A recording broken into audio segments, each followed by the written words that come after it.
to the early 1970s, I worked in the newsroom of a radio station in Lansing, Michigan. It had been started and was then run by three local guys, an engineer, a salesman, and a radio broadcaster. They split up their responsibilities like you'd expect, and we were all around the building most days and would hang out from time to time with the on-air crew, all except the sales guy. I was forbidden from talking with him because I worked in news.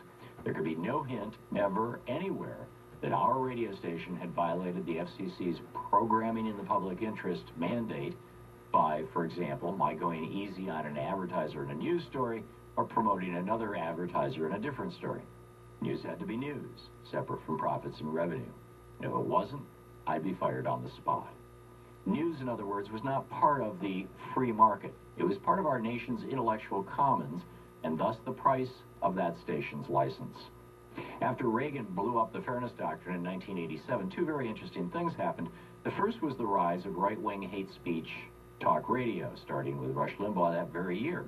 The second, which really stepped up fast after President Clinton signed the Telecommunications Act of 1996, which further deregulated the broadcast industry, was that the money-losing news divisions of the big three TV networks were taken under the wings of their entertainment divisions and wrung dry.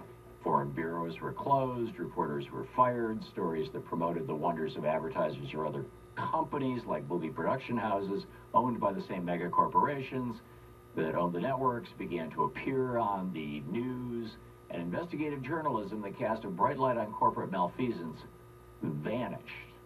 And because newscasts had ads, and those ads were sold based on viewership, the overall arc and content of the news began to be dictated by what the public wanted to know rather than by what they needed to know to function in a democratic society. The interns were aghast. Reagan did that, one said, incredulous.